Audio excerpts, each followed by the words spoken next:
अस्सलाम वालेकुम friends, welcome to my YouTube channel, welcome to another recipe. तो जी आज हम आपके साथ शेयर करते हैं अचार गोश्त की रेसिपी। ईद के दिन चल रहे हैं तो हर घर में गोश्त अवेलेबल होता है। अगर नहीं भी है, बग़ैर ईद भी आप मेरी वीडियो देख रहे हैं तो थोड़ा सा ही मटन आप ले आएँ या बीफ ले आएँ और उसी में आप अचार गोश्त बनाएं और मेरी रेसिपी ज़रूर ट्राई कीजिएगा। चलिए जी, तो रेसिपी स्टार्ट करते हैं। ये अचार गोश्त का मसाला मैंने घर पे बनाया। अगर आपको इसकी रेसिपी चाहिए तो मैं शेयर कर देती हूँ। 5 मैंने हरी मिर्चें ली हैं और 2 चम्मच मैंने अचार गोश्त का ये मसाला डाला हुआ है। इसमें एक नॉर्मल साइज़ का नींबू लिया हुआ है। इसको आप स्क्वीज़ कर ले अच्छे तरीके से और मिक्स करके थोड़ी देर के लिए साइड पे रख दें। जब ये स्क्वीज़ हो जाए और मिक्स अच्छे तरीके से हो जाए तो हमने साइड पे रख देना है और तब तक हम बाकी सालन बनाने की तैयारी करते हैं। जी, तो ये मैंने टोटल लिया था 8 टेबलस्पून मसाला, उसके हिसाब से मैंने बना रही हूँ। अच्छा, हाफ़ कप मैंने यहाँ ऑयल डाला है, उसी में 2 केजी मैंने यहाँ बीफ डाला है। मैं बीफ में बना रही हूँ, मटन का टाइम अलग होता है। 1 खाने का चम्मच जिंजर गार्लिक पेस्ट, अदरक लहसुन का पेस्ट है। इसको अच्छे तरीके से मिक्स करते हैं क्योंकि इसमें स्मेल ना रह जाए। जब अच्छे तरीके से मिक्स हो जाए तो तकरीबन 1 खाने का चम्मच नमक डाला हुआ है। इसमें 1 खाने का चम्मच मोर देन इनफ है क्योंकि मसाले में भी हमने नमक ऐड किया हुआ है। अच्छा, तो ये अदरक लहसुन का पेस्ट मिक्स होने के बाद मैंने 2 कप यहाँ दही लिया हुआ है, फेंटा हुआ दही है। हम आधा आधा करके शामिल करते हैं, एकदम से ऐड नहीं करना क्योंकि ये हर एक बोटी तक फिर नहीं जाता। आधा फिर जो बच गया है वो ऐड कर लेते हैं और पूरे अच्छे तरीके से इसमें दही डालना है। थोड़े से भी हमने नहीं छोड़ना क्योंकि रिस्क ज़ाया नहीं करते।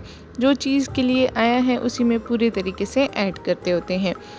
अच्छा, तो दही ऐड करने के बाद 5 खाने के चम्मच अचार गोश्त का ये मसाला मैंने बनाया हुआ था घर पे ही, वो मैंने ऐड कर दिया है। इसको बैचेस में ऐड करते हैं, हाफ़ एक दफ़ा में करते हैं और हाफ़ इसके बाद। ये हाफ रह गया था वो मैंने ऐड कर दिया है। अच्छे तरीके से इसकी बुनाई कर लेते हैं हम। बुनाई करने के बाद इसमें मैं पानी शामिल करती हूँ। ये मैं आपको दिखा रही हूँ कि कैसे मैं मिक्स कर रही हूँ। अब मैंने 2 ग्लास पानी लिया हुआ है, वो मैं ऐड कर रही हूँ।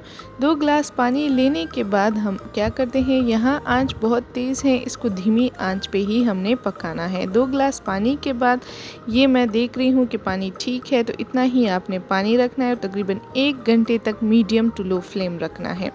1 घंटे के बाद मैं आपको यहाँ दिखा रही हूँ कि ये बोटी हमारी सॉफ्ट हुई है कि नहीं। तो ये 80% तो हो गई है, बाकी 20% टमाटर हम शामिल करते हैं और फिर ऐड करते हैं। ये पिसे हुए मैंने 5 टमाटर लिए हैं और उसको पीस लिया था, प्यूरे बना लिया था और वो ऐड कर दिया है इसमें।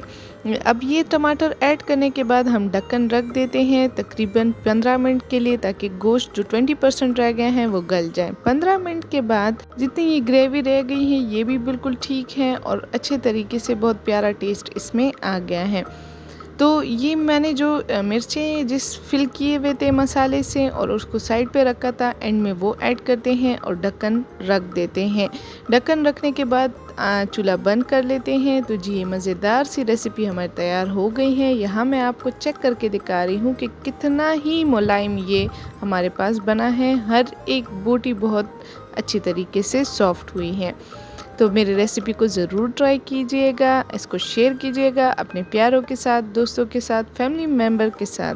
वीडियो पसंद आए तो please like, share and subscribe to my YouTube channel. Click the bell icon. हर नई वीडियो आपको पहले देखने को मिले और फ्री में मिले। तब तक के लिए दीजिए मुझे इजाज़त। दुआ में ज़रूर याद रखिएगा। दोबारा मुलाकात होगी नई वीडियो नई रेसिपी के साथ।